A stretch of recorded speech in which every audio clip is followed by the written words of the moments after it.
everyone, today we're going to do a happy birthday card. This is actually a card that I did back in June, and I'm just now getting it edited and put online. We're going to be using the Misty tool today, and I've already laid out where I want all the flowers and leaves and any other decoration for the front of the cover to lay. So I'm going to press that down. And on this one, I did have the sentiment already kind of in the center where I wanted it, which was the sending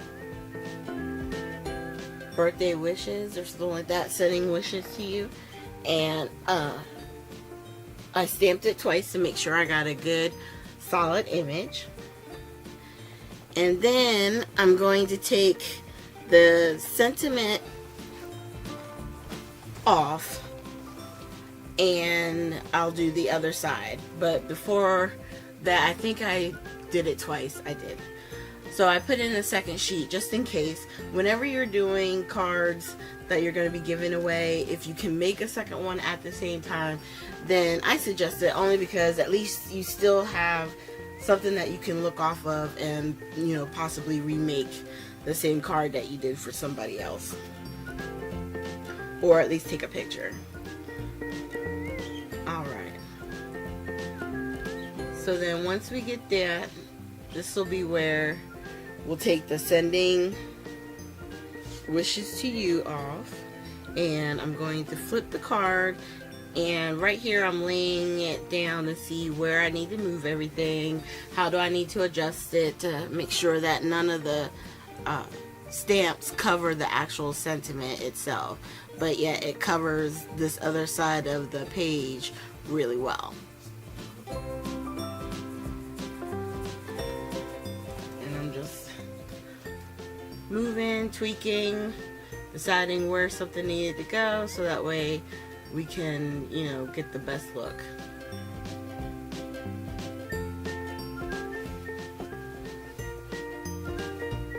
And then once I get it set up pretty close, I think I just have to move this one just a little bit more, and then it should be good. Alright, so then we lay down our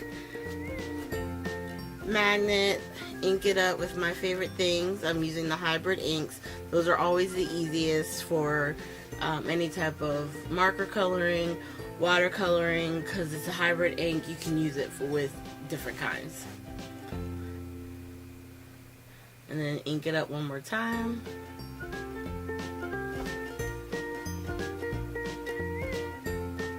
And then we're going to stamp,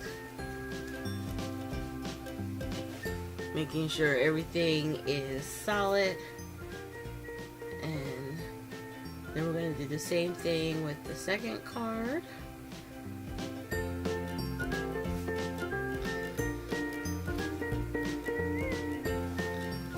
And we're going to do it one more time. Okay, on that one I'm using the VersaFine Black Onyx ink, which is actually really good for watercoloring and stuff like that. You just have to, you know, you want to make sure that it's dry so you don't smear anything with your hands. So once I'm done with that, I'm just going to put a little piece of scratch paper in there to close up and put my Misty kind of to the side. And then on here, I decided to bring out my Stampin' Up! Tool. And I'm cutting this 8.5 by 11 sheet in half at 5.5. And then I'm taking the one card, half, and lining it up on 4 1/4. And then I'm scoring my paper there to get my A2 size card. I'm just going to use the Teflon bone folder. And that's what it's going to look like sitting on top. Now for coloring purposes, I'm only going to show you actual like top half. This is going to be the background, and then these are all of our zig markers we're going to use. I found that I really enjoyed coloring, watercoloring, using markers, anything dealing with, you know, coloring your stamps with, I'm very intrigued or interested in. So right now we're going through the leaves, and we're using 2 different greens. We probably could have just used one green, but I decided to use the two to try to give it a little bit of definition. And I'm just getting all the little small ones. There you go. And then we'll start with this flower here, where we're going to be using our red. And some of these, I mean, we're really not doing anything special as far as the actual shading and stuff like that, because, you know, most of this, just laying down the color. Because at the end, you'll see in the final pictures, we're going to add some stickles, so that way certain ones have shine and, you know, stand out and, you know, make nice statements. Plus, we're going to be adding, of course, my favorite, sequins to the mix.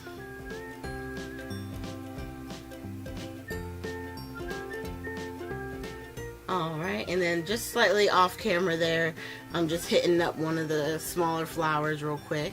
Centers, I think I'm trying to do.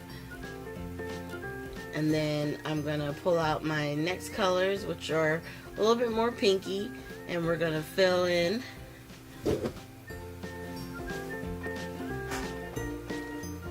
pinky. These are all still red. In the caps, they look like they were a little bit pinky from where I'm sitting here. But they're all still in the red families. Okay. So once we're done with that, then we're going to take our kind of like golden yellow color and do the inside.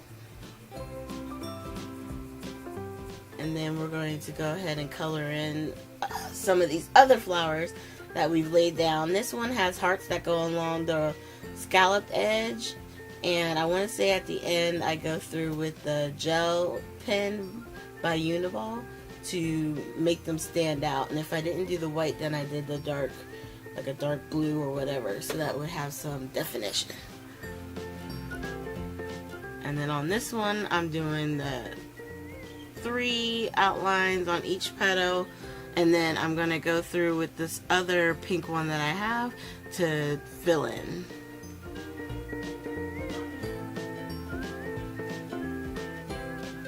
There we go. I really do find this to be very therapeutic, you know. Doing any type of coloring, whether it be color pencils or watercolors, what have you, it's very relaxing. So just remember, this is only the one half of the card. I'm about to show you a further away shot of this, and then we'll get right into the final photos. So make sure you guys hit the like, subscribe, and share button. Once we get to 300 subscribers, we'll be having another giveaway. And as you take a closer look at these, you can see the sequins, the stickles that are on the flowers, which help give them a little bit of a sparkling edge to them. I really liked how this card turned out. And I look forward to seeing you guys at our next video.